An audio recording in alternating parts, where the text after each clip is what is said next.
walk me through a little bit of what happened that morning 23 years ago? I got into the building at about 6:30. I was an aide to a flag officer. So we're in the E ring. The E ring is the outermost ring of the Pentagon, the one where the plane will make first penetration and first contact with the building. Um, about 8:50 so or 8:55 when the first aircraft makes impact in New York. Sandy, who was one of my coworkers killed in the office that morning, her daughter Sam worked up in New York, called Sandy and said, "Hey, Mom, turn the TV on. The World Trade Center was hit by a plane," and we did what everybody in Austin or wherever you were in the country was doing for turning on the first TV, the radio, whatever it might be.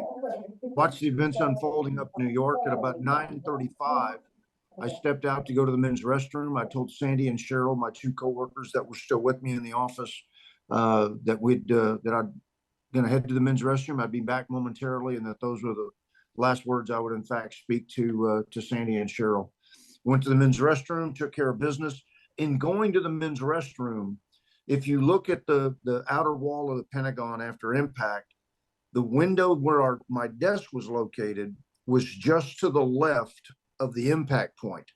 The window I'm behind when I come out of the men's restroom, returning back to the office, is just to the right of the crash site.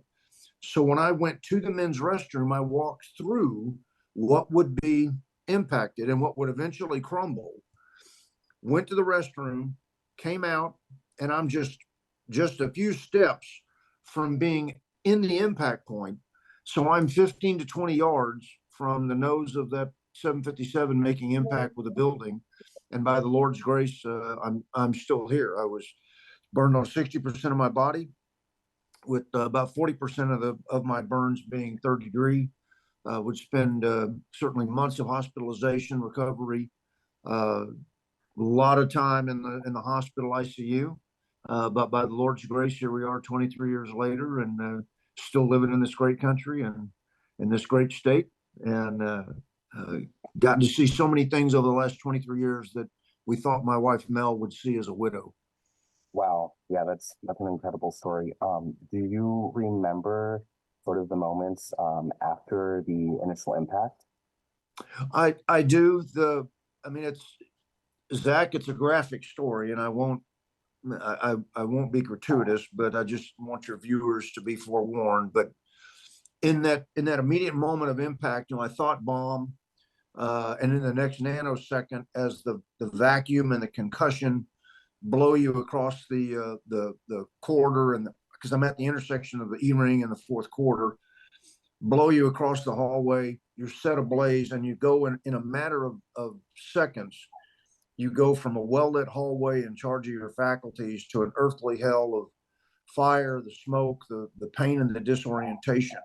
And in those moments, I would experience three difficult pains and emotions that I would deal with. First is the physical pain of the burn. Second is the emotional agony of what it's like when you're facing a life-threatening injury and you can't escape the source of what is killing you. In those moments, I'm in a hallway, it's black, except for the ambient light of the flame. I can see a yellow orangish in front of me, and then it's just black on the perimeter of my vision. And in that moment, it's that panic that grabs your heart when you realize you're not struggling to survive, but you're in fact in the process of dying. The Lord creates every one of us in our mother's womb with that desire for, the survival instinct and the zest for life. And I struggle to get to my feet, and I can't, because of the concussion and the impact to my inner ear and sense of balance. I can get to all fours, and that's about it. And I come to that reconciliation that's, okay, Lord, this is how you're calling me home. And I did what we in the military never trained to do. I surrendered. I quit. I collapsed to the floor and waited to die. And then that third emotion is the one that, as you're laying there, thinking about and waiting for that feeling of the soul departing the body, that how I'd said goodbye to Mel that morning and Matt, and that was my last time that I would see them on this earth. before I would eventually be joined by them in eternity at the Lord's choosing of time as well. And again, by His grace, so many different things happened that afforded me the opportunity to escape from the building. And in many respects, you go from the frying pan into the fire, because what has to happen to a burn survivor medically to survive it is in many respects worse than the burn injury itself. Yeah, my father is a captain in the fire department for El Paso, Texas. So I've heard a couple of stories about burn Yeah. victims and what they have to go through afterwards. So Yeah. I can't imagine actually Yeah. Yeah. what that must have been like. And so for recovery for you, was that years, I'm imagining? It was, with using the medical definition of what they call maximum medical improvement, my recovery took about 4 years. So I'm initially hospitalized up to near Christmas. I get to be home for Christmas.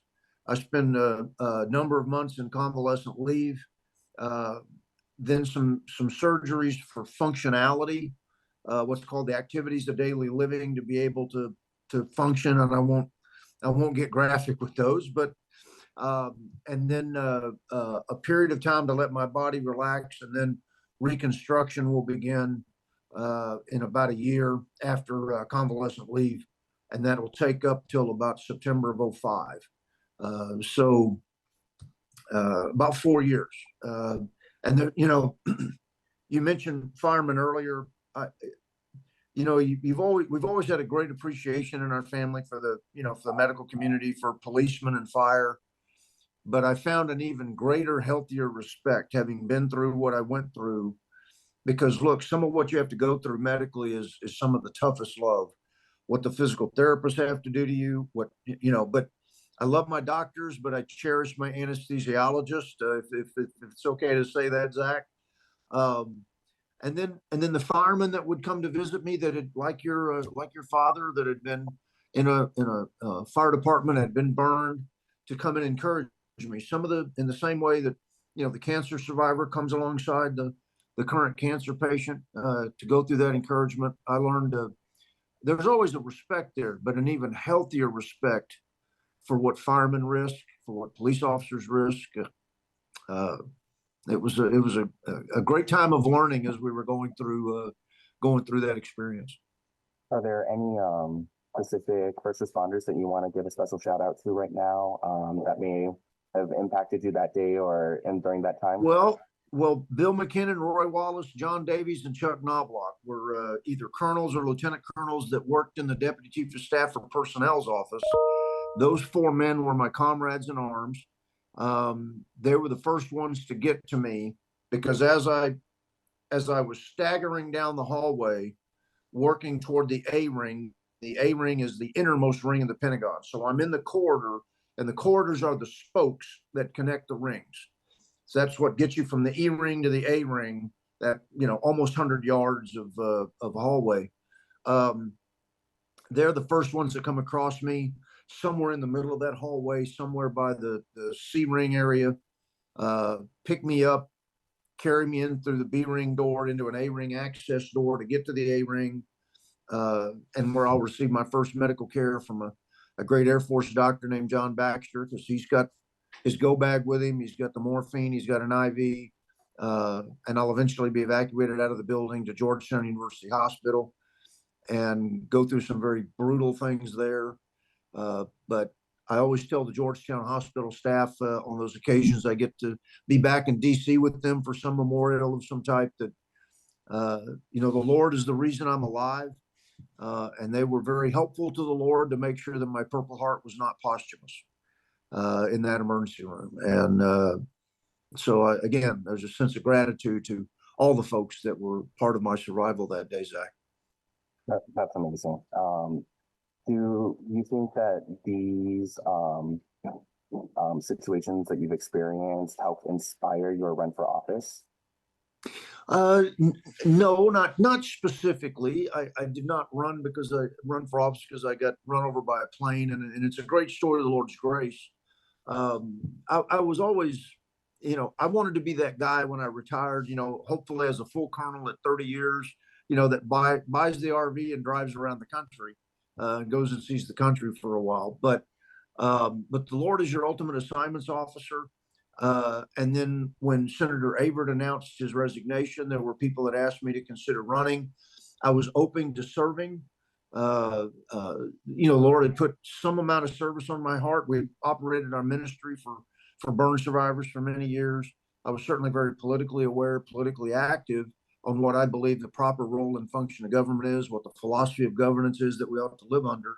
And people appreciated that in me and asked me to serve. And so I stepped forward in faith with the Lord and with my wife Mel's concurrence, because it is a family decision. And so we've been serving now for almost 14 years, and it's been a blessing from the Lord to be able to do so. I wouldn't be where I am today without the Lord's direction in my life. Gotcha.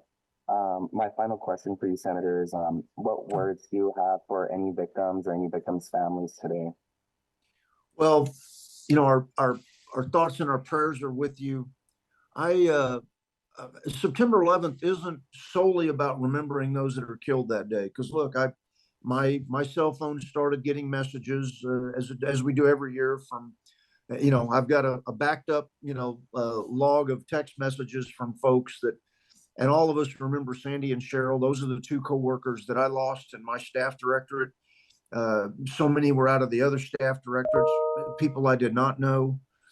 But we also remember not just those that were killed, but those that have lost their lives because of that day, those that deployed to Afghanistan or Iraq or Djibouti or the Philippines, all the people that went putting on the uniform of our country, whether it was the military uniform or maybe the non-uniform of our intelligence agencies, everybody that was deployed and active in protecting this country then and today, 23 years later, the firemen that are still on call, the police officers that are still on call, our military that is still serving.